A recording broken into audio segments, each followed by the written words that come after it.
देखिए, पहली बात तो आज का जो बजट हमारी सरकार के द्वारा पेश किया गया है, ये 21वीं सदी के दूसरे क्वार्टर का, और जो क्वार्टर हम सबके लिए बहुत ज़्यादा मायने रखता है, क्योंकि 2047 जब हम एक विकसित भारत बनाने का जब हम जिक्र करते हैं, तो ऐसे में अब ये जो अगला क्वार्टर शुरू हुआ है 25 से लेके 50 तक का,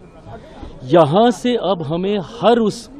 सोच को बल देकर आगे बढ़ना होगा जो इवेंचुअली 2047 में भारत को एक विकसित देश बनाने का काम करे। और अब अगर आप इस सोच के साथ इस बजट को अगर आप देखिएगा, तो आपको एहसास होगा कि किस तरीके से इंफ्रास्ट्रक्चर पे बल दिया गया है, रूरल इंफ्रास्ट्रक्चर पे बल दिया गया है, अर्बनाइजेशन के ऊपर जोर दिया गया है,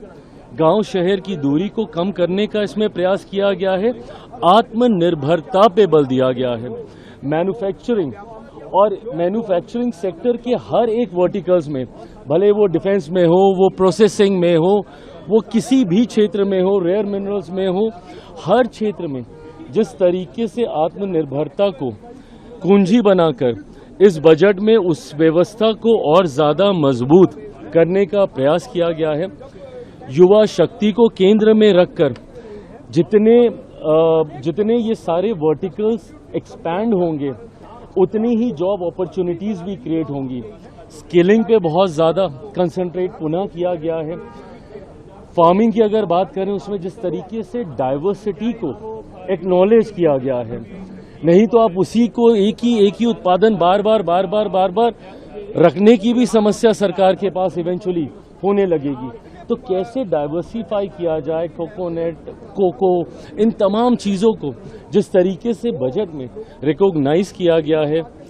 फिशरीज को और ज़्यादा ऑर्गेनाइज करके उस सेक्टर को एनहांस करने की बात हो, मैं मानता हूं कि ये 47 विकसित भारत के निर्माण के लिए उसकी एक मजबूत नींव को तैयार करने वाला एक बहुत ही विजनरी बजट है। और इसकी खासियत ये भी है कि 9वीं बार वित्त मंत्री जी ने इस बजट को पेश किया है। खासियत तो ये है कि उन्होंने 9वीं बार किया है, बट एक ही प्रधानमंत्री के अंदर उन्होंने 9वीं बार किया है। ये कंटिन्यूटी दिखाता है, स्टेबिलिटी दिखाता है सरकार की सोच में, सरकार की नीतियों में, जो कहीं ना कहीं वैश्विक स्तर पर भी हमारी पहचान को मजबूत करता है। इंपोर्ट एक्सपोर्ट्स को हम लोगों ने मजबूती देने की इसमें बात की है, और ईज ऑफ बिजनेस के साथ साथ ईज ऑफ लिविंग पे इस सरकार का, हमारी सरकार का बल रहा है। रिफॉर्म एक्सप्रेस का जिक्र मेरे प्रधानमंत्री आदरणीय नरेंद्र मोदी जी करते रहे, और रिफॉर्म्स के माध्यम से जितना सरलीकरण हो सकता है सिस्टम का, वो करने का प्रयास किया। आज के बजट में भी आप देखें जिस तरीके से पहले के बजट और आज के बजट में समझने के लिए ज़्यादा था, चीज़ें ज़्यादा समझ में आ रही थी। पार्ट ए पार्ट बी जिसका जिक्र मैं सुबह से कुछ न्यूज़ चैनल पे भी सुन रहा हूँ, जिस तरीके से उसको भी इक्वली बैलेंस किया गया है, ताकि सही में जो टेक्निकल पक्ष भी है उसको भी जनता तक सही ढंग से पहुँचाया जाए। तो मैं मानता हूँ कि ओवरऑल ये 2047 को मद्देनज़र रखते हुए इस बजट को तैयार किया गया, और इसके लिए मैं मेरी तरफ से, मेरी पार्टी की तरफ से माननीय वित्त मंत्री साहिबा का दिल से आभार प्रकट करता हूँ।